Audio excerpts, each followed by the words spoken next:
She was never meant to stay in this world, yet her touch never left it.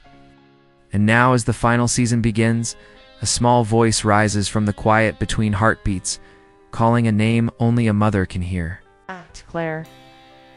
Paris was bright and cruel all at once.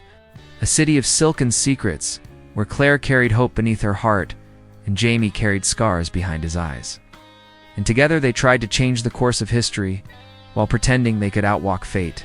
But fate walked faster, and it found them in a room washed with candlelight and fear. The night their daughter arrived, and the world slipped from order into grief. For the child they named Faith was born silent. A breath never taken, a future unopened, and in that silence, Claire felt the weight of 1,000 roads closing at once. Roads she had crossed through time and war and love to reach this fragile moment. And Jamie felt the same storm break him.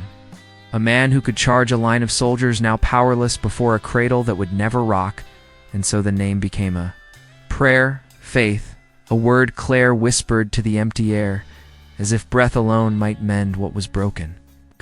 As if a name could stitch a torn story back together, and in the days after, Paris kept shining as though the sun had not heard the news. But the Frasers moved through that light like shadows, learning how grief settles into corners and stays, how it turns footsteps softer and makes every hallway sound long. And though time kept moving and new battles rose and fell, the loss never fully released its hold. It lived in quiet gestures, and in the way Claire guarded her heart when laughter grew too loud. It lived in the way Jamie watched her when the night grew still, as if listening for something he could not name. And years later, across oceans and revolutions, the memory followed, not as a picture that fades, but as a thread that refuses to break. Woven into the choices they made and the risks they took, guiding them and haunting them in equal measure. And when they spoke of the past, they did so with care. Every word a step across thin ice, because saying faith was like opening a door that let the winter back in. Yet behind that cold there was love, a fierce and steady love that never lost its shape. And this is where our story stands as the final season opens.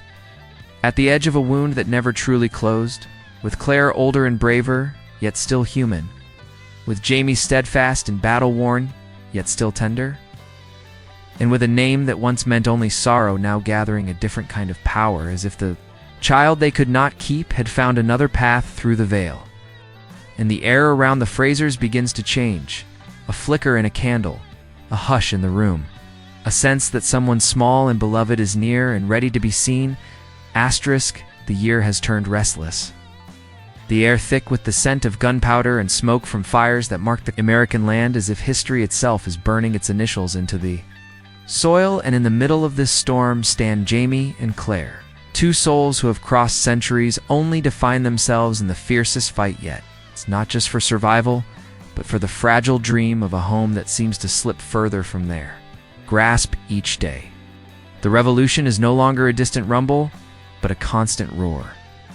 And every horizon carries the promise of another battle, another choice that might cost more than they can bear. The ridge is no longer the safe haven it once was. Danger now walks freely among the trees and fields, and the people they love are scattered across a map that feels too big to guard. Yet amid the chaos, something else begins to stir, something quieter, but no less powerful. It begins in the still hours before dawn, when the house sleeps. Claire hears it first. A soft sound, like the brush of linen on wood, or the distant hum of a lullaby she doesn't remember knowing. She tells herself it's the wind or the ache of her own thoughts, but it happens again and again, until the pattern feels too deliberate to ignore. Jamie notices the change in her eyes, the way her gaze lingers on empty doorways, as though expecting someone small to walk through them. And while he says nothing at first, his silence is heavy with questions he cannot frame. This is the shape of Season 8's beginning, a story where the battlefield is only part of the danger, and where the greater war may be fought in the shadows of memory and time itself. The final season draws its breath, not just in muskets and marching boots, but in the slow uncoiling of a presence that defies reason.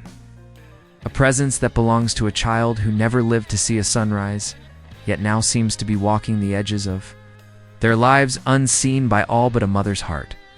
And as the revolution reaches its breaking point, so too will the thin line between the living and the lost. Until the two meet in ways no one can predict. It begins not with a scream, but with a question that does not belong in the present moment. A small voice in the stillness, asking Mama, why are you sad? Claire wakes with her heart in her throat.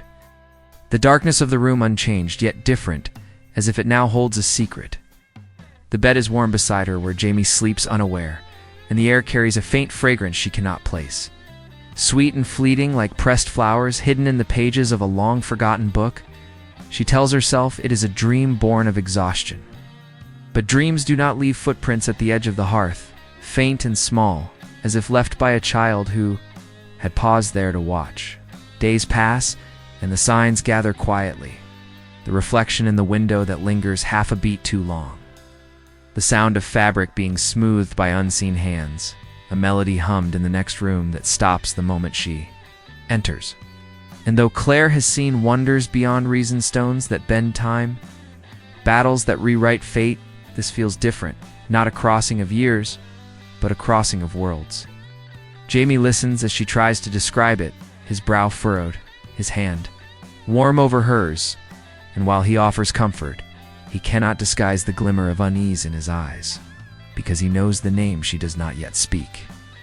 The name that hangs between them like a shadow in sunlight, Faith, the daughter they lost but never truly left behind, the one whose absence shaped their lives as much as her presence now threatens to. And as the revolution's dangers grow louder, this quiet haunting becomes the truer disruption. Each moment she feels closer. Each night, the voice in the dark, a little clearer, until Claire begins to wonder if the ghost is here to guide her, or to warn her of something even the war cannot touch. Whispers move faster than the wind when Outlander fans catch the scent of a mystery. And Faith Fraser's return has become the most talked about shadow on the horizon. Some say she is not a ghost at all, but a guardian. A soul bound by love to watch over Claire and Jamie across the fracture of years, guiding them away from the choices that could tear the last threads of their story apart. Others believe her presence is a warning that Faith appears only when loss is close and unavoidable. The kind of loss that changes everything and everyone. There are theories that reach even deeper, suggesting Faith is more than the child they knew, that the strange pull of time in their lives has given her a place in the folds between worlds, where she can step forward when needed. Fans have traced patterns through past seasons. Small moments that might have been her influence all along, a candle that flared at just the right second, a horse that stopped before disaster, a voice that made Claire turn her head in time to see danger coming. Her name itself becomes a thread in the symbolism. Faith as belief, faith as endurance, faith as the thing you cling to when reason fails. And in the final season, it may also be faith as confrontation, forcing Claire to face a grief she has kept folded away for decades. The beauty of this haunting is how it blurs the line between the supernatural and the emotional. Is Faith truly walking in their world, or has grief learned how to take shape? Fans are already arguing over which truth would be more devastating. The one where a lost child comes home, or the one where a mother's love reaches so far it creates its own ghost? The war outside their door is loud, but the war inside their hearts is silent, and that is the one Claire cannot turn away from. Faith's presence changes the air between her and Jamie in ways neither can name. In the middle of a conversation, his gaze will drift past her shoulder as though he half expects to see someone standing there. And she feels it too, that electric sense of being watched, not with malice, but with a deep and familiar tenderness. Yet tenderness can still break you. The more Claire feels her daughter near, the more the old wound begins to open, and every moment with Faith's ghost feels like a gift and a warning bound together. Jamie carries his grief differently, but the thought of Faith walking in their shadow cuts through his armor, forcing him to imagine the life they never had, the meals she never shared, the laughter they never heard, the milestones stolen before they could begin. And now, in the middle of this revolution where every choice could decide life or death for hundreds, they find themselves caught in smaller but sharper decisions. What if Faith is here because of something that has not yet happened? What if the danger she warns of is closer than the armies they can see? The emotional weight builds quietly alongside the political stakes. And the final season becomes more than the closing of a saga. It becomes the test of what the Frasers are willing to risk to protect not just their future, but the fragile thread that still ties them to the child they could not save.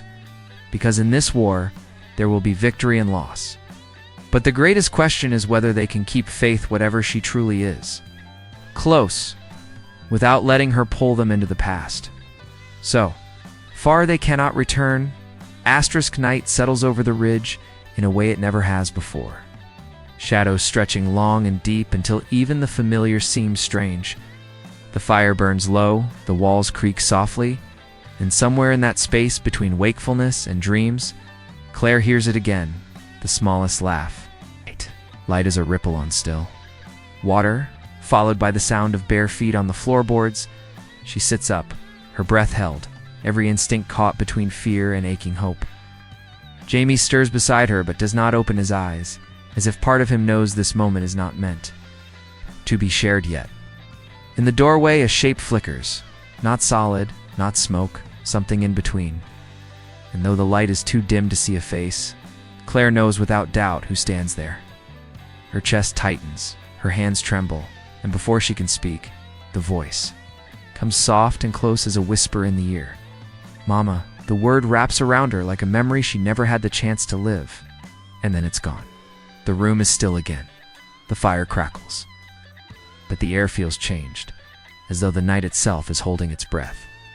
In the final season, the past has crossed whatever boundary once kept it in place.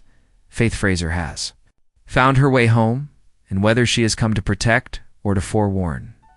The Frasers are no longer walking through history alone. The unseen walks with them now. She is not ready to let go. The final season does not wait for gentle beginnings.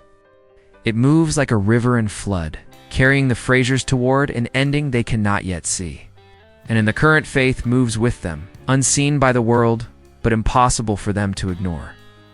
Her presence becomes a thread woven through their every choice. A hand they cannot touch but still feel guiding them, sometimes steadying, sometimes pulling them toward places they do not want to go. The revolution will demand loyalty, courage, and sacrifice. Yet the deeper challenge may come from the ghost who knows them better than any living soul. For Faith carries not only their love, but the truth of everything they have lost. And love like that has the power to both save and destroy. There will be moments when her appearance feels like deliverance, when the path she points to will keep them alive for another day, and there will be moments when her shadow falls across their future like a warning, forcing them to question whether following her will cost them more than the war itself. The line between the living and the dead grows thinner with each step toward the season's end, and the closer they come to their final battle, the more Faith's role sharpens into something undeniable in this last chapter of Outlander. Survival will not be measured only in victories on the field or the keeping of their home. It will be measured in whether Jamie and Claire can carry the weight of a daughter's ghost and still choose to walk forward. Because if Faith has returned, for a reason, it is one that will change the ending of their story forever.